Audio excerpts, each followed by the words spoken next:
ஜனநாயகன் படம் நடிக்கிறாரே தவிர அவருக்கு ஜனநாயக பண்பே முதல்ல டிவிகேன்னு வச்சிருக்கிறாரு அந்த படத்துல. இந்த படத்தை முடக்குவதற்கான வாய்ப்பு வந்து தேர்தல் ஆணையம் அவங்க கூட தலையிட வாய்ப்பு இருக்கு. இப்ப படம் ரிலீஸ் செய்யக்கூடாது.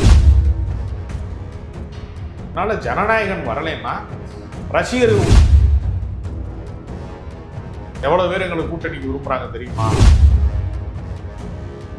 இந்த மாதிரி விஷயங்களை எல்லாம் அவர் ரொம்ப சர்வ சாதாரணமா ஹேண்டில் பண்ணக்கூடியவர். சினிமா துறை சார்ந்த எந்த பிரச்சனைக்காவது விஜய் குரல் கொடுத்து நீங்க யாராவது பார்த்துருக்கீங்களா? தொலைக்காட்சி அப்பட்டமான பொய்.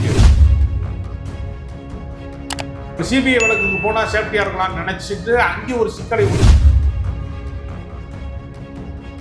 வாய்ப்பை இவர்களே உருவாக்கி தந்துட்டாங்க. சொந்த காசுல சூனியம் விற்கிறதுங்கிறது நம்பகமான விஷயங்களை தொடர்ந்து உரையாடி வருகிற நியூஸ் போக்கஸ் தமிழ் சேனலை சப்ஸ்கிரைப் பண்ணுங்க. தொடர்ந்து ஆதரவு தாருங்கள்.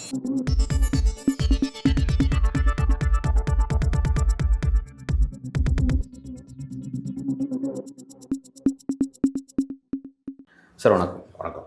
ஜனநாயகன் படத்திற்கு நீதிமன்ற சிக்கல் தொடர்ச்சியாக இருந்துகிட்டே இருக்குது. இன்றைக்கு வந்திருக்க அந்த முக்கியமான டைமென்ஷன் சில படத்துக்கு ஒரு ரிலீஃப் கிடைக்கும் எதிர்பார்த்தோம். பட் மீண்டும் தனி நீதிபதி விசாரணைக்கு 2 நீதிபதிகள் கொண்ட அமர்வு ஒரு தீர்ப்பு கொடுத்துருக்காங்க. அதே மாதிரி சென்சார் போர்டு ஒரு வாதத்தை ஏற்றிருக்காங்க. படத்தில் நீக்கப்பட வேண்டிய சில காட்சிகள்லாம் இருக்குது, அதாவது சர்ச்சை நிறைந்த காட்சிகள்லாம் இருக்குது அப்படிங்கிற விஷயத்த அந்த 2 நீதிபதிகள் கொண்ட அமர்வு கவனிச்சிருக்காங்க. உண்மையில் இந்த படத்தில் இன்னும் சிக்கல் என்ன போயிட்டுருக்குன்னு நீங்கள் பார்க்குறீங்க?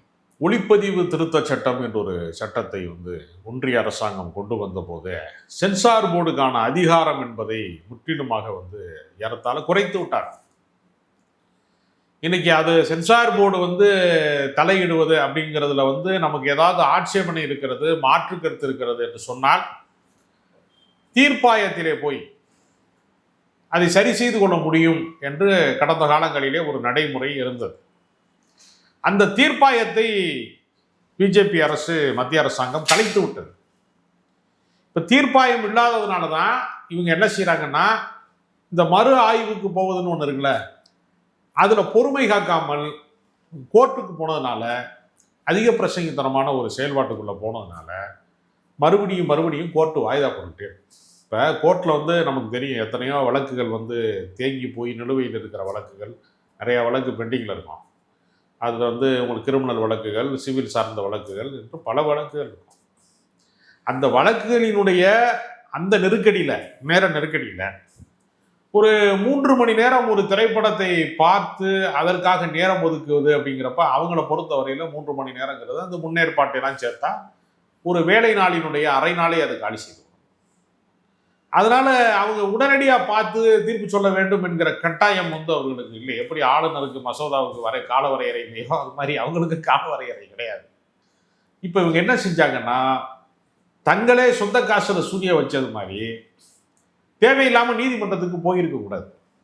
இப்போ போனதுனால சென்சார் போர்டில் இருக்கிறவங்களுடைய ஈகோவும் டச் ஆகி, என்னையா நீ எங்களை தாண்டி போறியாடியே பார்ப்போம், எங்களையும் ஒரு ஆளை கன்சிடர் பண்ணாமல் நீங்கள் எந்த கருத்தையும் தெரிவிக்கக்கூடாதுங்கிற இடத்துக்கு அவங்க ஒரு மனுவையும் போட்டாங்க சேர்த்து. அப்போ இந்த இடம் என்பது தவறான விஷயம். எப்படி சிபிஐ வழக்கு வேண்டும் என்று இவர்கள் விரும்பி கேட்டார்களோ, தமிழ்நாடு அரசோடு முடிந்திருக்க வேண்டிய ஒரு விஷயத்தை அவர்கள் சிபிஐ வழக்குக்கு போனால் சேஃப்டியாக இருக்கலாம்னு நினச்சிட்டு அங்கே ஒரு சிக்கலை உண்டாக்கி கொண்டார்களோ, அதற்கு நிகரான இன்னொரு சிக்கல் தான் மறு ஆய்வோடு முடிந்திருக்க வேண்டிய விஷயத்தை நீதிமன்றத்துக்கு போனது மூலமாக இந்த பிரச்சனையை நீட்டித்து கொண்டே செல்வது, தள்ளி போட்டுக்கொண்டே சொல்வதற்கான வாய்ப்பை இவர்களே உருவாக்கி தந்துட்டாங்க. இது சொந்த காசுல சூனியம் விற்கிறதுங்கிறது இதுதான். இது செய்திருக்க கூடாது. இப்போ அவங்க என்னன்னா, மறுபடியும் நீங்க பிப்ரவரி முதல் வாரத்தில் சொல்றேன்பாங்க. அப்புறம் தேர்தல் ஆணையம் தேர்தலுக்கான தேதியை அறிவிச்சிருச்சுன்னா இந்த படம் முழுக்க அரசியல். நாளைக்கு தேர்தல் ஆணையம் மாடல் கோட் ஆஃப் கண்டக்ட் அமல்படுத்தப்பட்டதுக்கு பிறகு இந்த படத்தை அரசு ரீதியாக பார்த்து அவங்க கூட தலையிட வாய்ப்பு இருக்குது. இப்போ படம் ரிலீஸ் செய்யக்கூடாது அப்படின்னு சொல்ல வாய்ப்பு இருக்குது. ஸோ அது இன்னமும் நெருக்கடியில் ஏற்படுத்தும். இல்லை, விஜய் கையில் பச்சை குத்தி கொண்டு டிவிகேன்னு வச்சிருக்கிறாரு அந்த படத்தில் அப்படிங்கிறப்பையும் அரசியல் வசனங்கள் இடம்பெறுகிறதுங்கிற பட்சத்தில் நீங்கள் வெறுமனே காதல் கதை வேற ஏதாவது சப்ஜெக்ட்னா கூட கொஞ்சம் தப்ப விடுவார்கள். நேரடியாக பொலிட்டிக்கல் ஃபில்மு, இதுதான் என்னோட கடைசி படம், நான் அரசியலுக்கு வர்றதுக்கான என்ட்ரி இதுதான் இந்த படம் தான் அப்படி நீங்கள் டிக்ளேர் பண்ணதுக்கு பின்னாடி இந்த படத்தை முடக்குவதற்கான வாய்ப்பு வந்து தேர்தல் ஆணையத்தின் மூலமாக கிடைக்க வாய்ப்பு இருக்கு. அப்ப இவங்க சென்சார் போர்ட்ல இருந்து தப்பிச்சு ஓடி வந்து நீதிமன்றத்துல மாட்டி, நீதிமன்றத்துல இருந்து தப்பிக்கலாம்னு நினைக்கிறப்ப தேர்தல் ஆணையத்துல மாட்டிக்கிறாங்க. அடுத்தடுத்த பள்ளங்களை வந்து நீங்க சில ஆங்கில திரைப்படங்கள் எல்லாம் பார்த்தீங்கன்னா அவங்களே ஒரு தீவுக்கு போவாங்க, போய் மாட்டிக்கிட்டு ஐயோ இந்த தீவில் மாட்டிக்கொண்டேனே அப்படிம்பாங்கல்ல, அந்த மாதிரி இவங்களே ஒரு பிரச்சனையை உருவாக்கி அந்த பிரச்சனைக்கு தீர்வு காண முடியாத ஒரு வெகு தொலைவுக்கு வந்து விஜய்க்கு யார் இதுக்கெல்லாம் வழிகாட்டுறாங்க, யார் ஆலோசனை சொல்றாங்கன்னு ஒரு பெரிய ஒரு கேள்வி இருக்கு. ஏன்னா எஸ்.ஏ. சந்திரசேகர் வந்து ரொம்ப தெளிவான பல திரைப்படங்களை எடுத்தவர், சட்டம் ஒரு இருட்டறையில இருந்து விஜயகாந்துக்கு முகவரி தந்தவர், முகம் தந்தவர், இந்த மாதிரி விஷயங்களெல்லாம் அவர் ரொம்ப சர்வ சாதாரணமாக ஹேண்டில் பண்ணக்கூடியவர். அவரை போட்டவர்களை எல்லாம் தள்ளி வைத்து விட்டு சும்மா அரைவே காட்டுத்தனமானவர்களுடைய ஆலோசனையில குறுக்கு நடுக்குமா ஓடுறாங்க அப்படிங்கிறத தான் நம்ம பார்க்க வேண்டி இருக்கிறது. ஏன்னா நீங்க வந்து தாவேகாவை பற்றி பல வகையான விமர்சனங்கள் இப்போ நீங்கள் சமீபத்தில் பார்த்தீங்கன்னா வந்து டிடிவி தினகரன் போட்டவர்கள்லாம் வந்து இதற்கு முன்பு இந்த என்டிஏ கூட்டணிக்கு வருவதற்கு முன்பு தாவேகான்னு எங்களுக்கு ஒரு ஆப்ஷன் இருக்கு அப்படிங்கிற மாதிரி பேசுனாங்கல்ல. அப்படி பேசுறாங்க. இப்ப கூட ஓபிஎஸ்க்கு பேசுறாங்க. பல தலைவர்களுக்கு அப்படி ஒரு ஒரு பேச்சுவார்த்தை இருக்குல்ல, ஒரு மாற்று ஏற்பாடாக இப்ப காங்கிரஸ் கட்சி பேசுறாங்க, பல பேர் பேசுறாங்கல்ல. இப்படி ஒரு பேச்சுவார்த்தை வருகிறது என்று சொன்னா அரசியல் அறிவுடையவர்களாக இருக்கிறவர்கள், அரசியல் செயல்பாட்டெல்லாம் இருக்கிறவங்க என்ன செய்வாங்க, உடனடியாக பேச்சுவார்த்தை நடத்துங்க அப்படின்னு சொல்லி ஒரு குழுவை அமைத்து உடனடியாக போய் அந்த தலைவர்களை 3 முறை இடைக்கால முதலமைச்சராக இருந்த ஓபிஎஸ்ஐ ஒரு குழு போய் சந்தித்து, தலைவர் உங்களை சந்திக்க விரும்புறாரு வாங்க அப்படின்னு சொல்லி அழைத்து வந்தா ஒரு கூட்டணியை உருவாக்குறதுக்கான சாத்தியக்கூறுகள் உருவாகுமா இல்லையா? ஆனா இவங்க என்ன நினைக்கிறாங்கன்னா எல்லா கதவையும் அடைச்சி வச்சுக்கிட்டு எட்டி எட்டி பாக்குறாங்க. ஏதாவது இந்த சாவி துவாரம் வழியா ஜன்னல் வழியா எட்டி பார்க்குற மாதிரி எட்டி பார்த்துக்கிட்டு எங்களுக்கு எவ்வளவு பில்டப் இருக்கு தெரியுமா, எங்களை எவ்வளவு பேர் பார்க்க விரும்புறாங்க தெரியுமா, எவ்வளவு பேர் எங்களுக்கு கூட்டணிக்கு விரும்புறாங்க தெரியுமா அப்படின்னு குறைந்தபட்ச வாய்ப்பு தான் அவங்களுக்கு இருக்கு. 1-2 வந்து அல்ட்ரஸ்ன்ற மாதிரி உங்களுக்கு வந்து பெருசா வந்து முதன்மை கட்சிகளாக இல்லாமல் துணைநிலை கட்சிகளாக இருக்கக்கூடியவர்கள், சிறு கட்சிகளாக இருக்கிறவர்கள், பெரும் கட்சிகளிலே புறக்கணிக்கப்பட்டவர்கள், இந்த லிஸ்ட் தான் அவங்ககிட்ட இருக்கு. ஆனா அந்த லிஸ்டோட பேசுவதற்கான ஜனநாயக பண்பு இருக்குல்ல, அது ஏறத்தாழ இவர்களிடத்துல இல்லாம இருக்கிறதுனால அந்த வாய்ப்பையும் அவர்களுக்கு தொடர்ந்து தவற விடுறாங்க அந்த வாய்ப்பை. இதெல்லாம் அரசியல் முதிர்ச்சியற்றவர்களாக அவர்கள் இருக்கிறார்கள் என்பதற்கான அடையாளமா தான் நம்ம பார்க்க வேண்டியிருக்கிறது. நீங்க யாரோட நீங்க எத்தனையோ அமைப்புகள் இருக்கிறது. நீங்க தமிழ்நாடு முழுக்க முதன்மை கட்சிகளை கடந்து போராட்ட கட்சிகள் நிறைய இருக்கு. ஒவ்வொரு பகுதி சார்ந்த போராட்டங்களை நடத்தக்கூடிய மீத்தேன் எதிர்ப்பு இயக்கம் இருக்கும், அந்த பக்கம் போனீங்கன்னா அணு உலைக்கு எதிரான போராட்ட இயக்கம் இருக்கும், சுற்றுச்சூழல் சார்ந்த இயக்கங்கள் இருக்கும், சிறுபான்மை மக்களுக்கான இப்போ 24 கூட்டமைப்புன்னு சொல்லி தான் அந்த விஸ்வரூபத்தை எடுத்தாங்கல்ல. எத்தனை பேர் அதில் முதன்மை கட்சிகளை கழித்து விட்டு பார்த்தாரு கூட பெரிய அமைப்புகள்லாம் அங்கே இருக்கும். இப்படி எத்தனையோ பேர் வந்து அதே மாதிரி ஒடுக்கப்பட்ட மக்கள், அம்பேத்கர் இயக்கங்கள், தலித் இயக்கங்கள், அதெல்லாம் நீங்கள் பார்த்தீங்கன்னா ஒரு திருமாவளவனே அடையாளம் தெரியும் எல்லாருக்குமே. யாரோ ஒரு பூவை மூர்த்தி மாதிரி இவங்க தான் அந்த அதிமுக திமுக பயணிப்பவர்களாக இருப்பாங்க. அதை கடந்து பல பேர் இயக்கம் நடத்தக்கூடியவர்களாக இருப்பாங்க. இப்போ உதாரணத்துக்கு பகுஜன் சமாஜ் கட்சி இருக்குன்னு வச்சுக்கோங்க. ஏன் பகுஜன் சமாஜ் கட்சியோட வந்து ஒரு பேச்சுவார்த்தை நடத்தவில்லை? இது மாதிரி நிறைய கேள்விகள் இருக்கிறது. இவங்க என்ன நினைக்கிறாங்கன்னா ஸ்ட்ரைட்டா வந்து நம்ம நேரடியாகவே வந்து ஒரு முதலமைச்சர் ஆகிடுவார், கிட்டத்தட்ட 2.25 கோடி ரேஷன் கார்டு இருக்கு, வீட்டுக்கு ஒருத்தன் அப்படிங்கிற இடத்துக்கு அவங்க போறாங்க. ஓகே சார், இப்போ விஜயோடைய அரசியலுக்கு தாவேக்காவோட அரசியலுக்கு செகண்டரியா வரும். இப்போ இந்த பட விவகாரத்தை பொறுத்த வரைக்கும் இது வந்து அவர் முடக்கிய விஷயம். அவர் ரொம்ப முடக்கின 2 விஷயத்துல ஒன்று இது அப்படிங்கிறத பார்க்குறோம். இப்போ திரும்ப அவருக்கு வந்து ஒரு பெரிய செட்பேக் இருக்கு. அதே மாதிரி நாளைக்கு எலெக்ஷன் கமிஷன் நாளைக்கு இதில் ரோல் எடுத்தால் இன்னமும் பெரிய சிக்கல் அப்படின்னு பார்க்கும்போது பெரிய அளவில் பணத்தை போட்டு எடுத்திருக்கிறாரு. தன்னோட கடைசி படம்னு சொல்றாரு. 2வது அரசியலாகவும் பயன்படுத்துறது ஒரு திட்டம் வச்சிருக்காரு. அவரோட அந்த திட்டம் நிறைவேறாமல் போச்சுன்னா அது பொலிட்டிக்கலா அவருக்கு என்ன விதமான ஒரு செட்பேக், பொலிட்டிக்கலா மாபெரும் பின்னடைவை நோக்கி போயிடும். ஏன்னா அவருக்கு இருக்கக்கூடிய ஒரே பலம் என்ன, அவருடைய இமேஜ் தான். இப்போ சினிமாவில் வந்து நீங்கள் வந்து இமேஜ் வந்து என்ன ஆகும்னா, நீங்கள் என்னைக்கோ நடித்த காதல் கோட்டையை நினச்சிக்கிட்டு இன்னைக்கு வந்து அஜித் வாழ முடியாது. ஒவ்வொரு வெள்ளிக்கிழமையும் புதுசாக போஸ்ட் ஒட்டிக்கிட்டே இருக்காங்க. இப்போ நீங்கள் எல்லாருமே பராசக்தி படம் வருதா, ஜனநாயகன் படம் வருதான்னு நம்ம எல்லாரும் பேசிட்டு இருந்தோம் பொங்கல் விடுமுறை காலங்களில். பராசக்தி வந்தது, ஜனநாயகன் வந்து இந்த சிக்கலில் மாட்டிக்கிடுச்சு. இப்போ பராசக்தி தான் வெற்றி படம், அது தனி வெற்றி பெற்று இனிமேல் ஜனநாயகன் போட்டிக்கு இல்லை அப்படின்னு நினச்சிட்டு இருக்கும் போதே தலைவர் தம்பி தலைமையில் அப்படின்னு ஒரு படம் சூப்பர் ஹிட் ஆயிடுச்சு. என்னடான்னு பார்த்தா கூட்டமாக போய் கும்பலாக பார்க்குறேன். இன்னைக்கு வரைக்கும் அந்த படத்துக்கு டிக்கெட் கிடைக்காத அளவுக்கு கிரௌடு ஃபுல்லாகிட்டே இருக்கு. அப்போ நீங்கள் எப்போவுமே என்ன நடக்கும்னா வேறொன்று சினிமாவை பொறுத்தவரை, நான் சொல்கிறது வந்து அரசியல் அல்ல, சினிமாவை பொறுத்தவரையில் திடீர் மேட்சிக்கு நடக்கும் எப்போவுமே. அப்போ நீங்கள் வந்து பராசக்தியில் சிவகார்த்திகேயன் இருக்கிறாரு, ஆனால் வந்து நீங்கள் வந்து தலைவர் தம்பி தலைமையிலுங்கிற படம் வந்து பார்த்தீங்கன்னா மார்க்கெட்டில் இல்லாத ஜீவா வந்து சூப்பர் ஹிட் ஆகிருக்கணும், கதை வந்து நல்லா இருக்குன்னு படம் பார்க்க போகிறாங்க. அப்போ நீங்கள் ஒவ்வொரு வெள்ளிக்கிழமை போஸ்ட் ஓட்டும் போதும் ஒரு சினிமாக்காரனுடைய தலையெழுத்து வந்து மாற்றி எழுதப்படும். அதனால் எவ்வளோ பெரிய சூப்பர் ஸ்டாராக இருந்தாலும் அது ரஜினிகாந்துக்கே லால் சலாம் ஓடலை, பாபா ஓடலை, எத்தனையோ படங்கள் ஓடலை, ராகவேந்திரா ஓடலை. ரஜினிகாந்தை சாமியாரை பார்க்க இவங்க விரும்பலை, சிகரெட்டை தூக்கி போட்டு பிடிச்சாதான் அவங்களுக்கு பிடிக்குது, இல்லை கஞ்சாவாவது குடிக்கணும் குறைஞ்சி வச்சான், இல்லாட்டா படம் பார்க்க மாட்டான். ஸ்டைலுங்கிறது அவனுக்கு அவன் ஒரு ஃபிக்ஸ் ஆகி வச்சிருக்கான், ரஜினினா இப்படி தான் இருக்கணும் அப்படின்னு ஒரு ஃபிக்ஸ் ஆகி வச்சிருக்கான். ரஜினி தாதாவாக தான் நடிக்கணும், சாதாவாக நடிக்கக்கூடாதுன்னு அவன் நினைப்பான். அதனால் நீங்கள் ஜனநாயகன் வரலைன்னா விஜயோடைய பில்டப் இறங்கிடும். ஏன்னா அவருக்கு கடைசியாக வந்த படம்லாம் வந்து 2 வருஷம் ஆகி போகுது.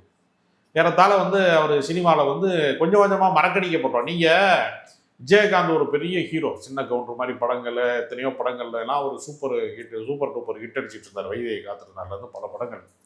நீங்கள் அரசியலுக்கு வந்து தீவிரமாக இயங்க ஆரம்பித்த உடனே அந்த விருதகிரிங்கிற படத்தோட அப்புறம் படங்கள் நடிக்கலவர் நிப்பாட்டிட்டாரு. நிப்பாட்டினதுக்கு பின்னாடி பிறந்தவங்க இருக்கிறாங்கல்ல, அவங்களுக்கு யாருக்குமே விஜயகாந்த் தெரியல. கமலஹாசனைய பிக் பாஸ்னால கொஞ்சம் பேர் தெரிஞ்சு வச்சுக்கிட்டானே தவிர இந்த ட்ரெண்டிங் மாறிக்கிட்டே இருக்குது. சினிமாவை பொறுத்தவரையில் நிரந்தரமான சூப்பர் ஸ்டார்களோ, நிரந்தரமான வந்து கதாநாயகர்களோ, நிரந்தரமான புகழோ யாருக்குமே கிடையாது. திடீர்னு பார்த்தா ஏஆர் ரஹ்மானை விட மார்க்கெட்டிங்கில் வந்து அனிருத்துக்கு தான் வந்து அதிகமான இது இருக்குது அப்படின்னு சொல்கிறான். திடீர்னு அனிருத் சம்பளம் கூடங்கிறான் ஏஆர் ரஹ்மானை விட. அப்போ சினிமா வந்து சுழன்று கொண்டே இருக்கக்கூடிய ஒரு இடமா இருக்கு. அதனால ஜனநாயகன் வரலைன்னா ரசிகர்கள் உற்சாகம் இழப்பான், முதல்ல மக்கள் வந்து ஏறத்தாழ மறதிக்கே போயிடும். அதனால இப்போ ஜனநாயகன் வெளிவருவது என்பது அவர் அரசியலில் வெளிவருவதை விட முக்கியமானதாகத்தான் பார்க்கப்படுது. ஜனநாயகனை பொறுத்த வரைக்கும் அவர் வந்து பேசலை, டைரெக்டாக அவர் பாதிக்கப்பட்டிருக்காரு, அவர் பேசலை. திமுக அரசால் ஒரு நெருக்கடி வந்தால் திமுக அரசை வந்து டக்குன்னு பின்பற்ற பண்ணி பேசுறாரு. பட் இந்த விஷயத்தில் பாஜக குறிப்பிட்டு அவர் பேசாமல் இருக்கார் அப்படிங்கிற ஒரு போக்கை பார்க்குறோம். ஆனால் அவருக்காக குரல் கொடுத்த நபர்களுக்கு கூட அவர் வந்து ஒரு தேங்க் பண்ணாமல் இருக்கிற ஒரு போக்கை நம்ம பார்க்குறோம். ராகுல் காந்தியாக இருக்கட்டும், இங்கே முதல்ல ஸ்டாலினாக இருக்கட்டும், அவங்க கூட இந்த ஜனநாயகன் படத்தை வந்து இதை பாஜக செய்யக்கூடிய அரசியல் வெளிப்படையாக அடித்தாங்க. அந்த மாதிரி ஆனால் வெளிப்படையாக அவருக்கு ஆதரவுகரம் நீட்டக்கூடியவர்களும் கூட வந்து ஒரு சாஃப்டாக ஒரு தேங்க்ஸ் அப்படிங்கிற மாதிரி அவரும் பண்ணல. ஒன்று ரெண்டாவது என்னென்னா, திரைப்படத்துறையிலேருந்து யாருமே இவருக்கு ஆதரவும் வரல, அதுவும் நம்ம கவனிக்கணும்.